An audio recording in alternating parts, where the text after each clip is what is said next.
নমস্কার, সঞ্চিতার রান্নাঘরে সবাইকে স্বাগত। আজকে দেখাবো দই আলু। তবে আসুন দেখে নিই। প্রথমে আমি কিছু ছোট সাইজের আলু সেদ্ধ করে খোসাটা ছাড়িয়ে রেখে দিয়েছি। এবার একটা মশলা করে নেব, সেই জন্য নিয়ে নিলাম মিক্সিং জার। মধ্যে দিয়ে দেবো আদা, ইঞ্চি দুয়েক আদা, একটা ছোট রসুন, রসুনের কোয়া, আর দিয়ে দিচ্ছি কাঁচা লঙ্কা। ঝালটা যার যার ইচ্ছে মতন দিয়ে খুব ভালো করে আমি বেটে নেব। এছাড়াও আর একটা মশলা আমি বেটে নেব, সেটা হচ্ছে 1 চামচ চরমগজ আছে এখানে, এই চরমগজটাও আমি বেটে নেব। এবার একটা বাটি আমি নিয়ে নিচ্ছি। এবার একটা বাটি আমি নিয়ে নিলাম। এই বাটির মধ্যে দিয়ে দিচ্ছি বেশ খানিকটা টক দই। দই আলু যখন, দইটা একটু বেশিই লাগবে। এই 3.5 চামচ মতন টক দই। এবার এই দইয়ের মধ্যেই দিয়ে দিচ্ছি হলুদ, কাশ্মীরি লঙ্কার গুঁড়ো, অল্প গোলমরিচ গুঁড়ো, ধনে গুঁড়ো আর জিরে গুঁড়ো। এই মশলাটা খুব ভালো করে আমি পেস্ট করে রেখে দেব। এই মশলাটা খুব ভালো করে আমি ফেটিয়ে নিয়েছি। এবার এটাকে রেখে দেব কম করে 10 মিনিট। রান্নাটা শুরু করব, তাই গ্যাস জ্বালিয়ে বসিয়ে দিচ্ছি একটা কড়াই।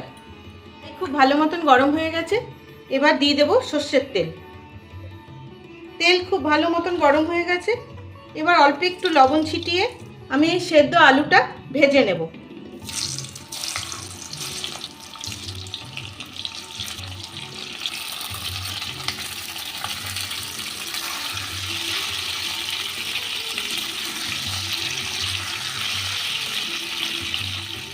আলুগুলো খুব সুন্দর ভাজা হয়ে গেছে। এবার আমি আলুটা তুলে নেব। এবার এই তেলেই দিয়ে দেব একটা ফোড়ন, দারচিনি, এলাচ, থেতো করা এলাচ, লবঙ্গ, জিরে, সাদা জিরে, তেজপাতা, দেব অল্প হিং আর কুচো করে কেটে রাখা 1.5 খানা মতন পেঁয়াজ। পেঁয়াজ দিয়ে আমি খুব ভালো করে ভেজে নেব।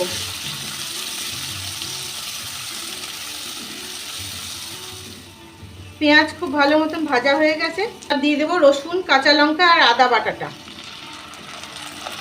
মিক্সির বাটি ধুয়ে জলটাও দিয়ে দিলাম। দিয়ে ভালো করে কষে নেব। আদা রসুনটা খুব ভালো করে কষে গেছে। দিয়ে দিচ্ছি এই চরমগজ বাটাটা। গ্যাসটাকে কম করে দিয়ে দেব এই টক দই দিয়ে যে মশলাটা আমি গুলে রাখলাম, এই মশলাটা। এখন আর গ্যাসটা বাড়ানো যাবে না, একটু ধৈর্য ধরে ধিমে আঁচেই রান্নাটা করতে হবে, না হলে দইটা ফেটে যাবে। এই দইয়ের বাটি ধোয়া জলটাও আমি দিয়ে দিচ্ছি।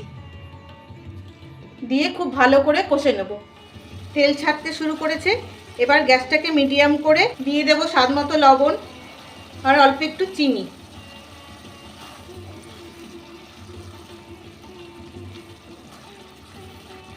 দিয়ে ভালো করে কষে নেব।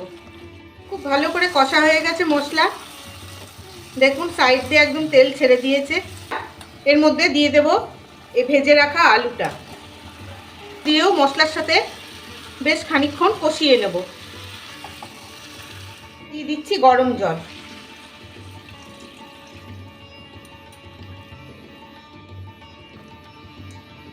এবার ঝোলটাকে ফুটতে দেব।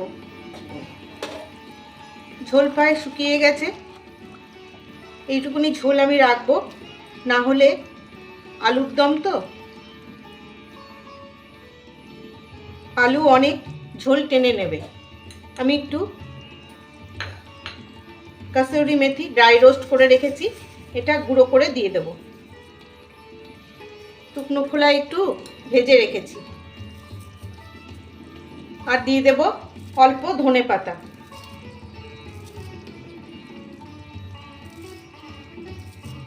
দিয়ে মিশিয়ে নেব।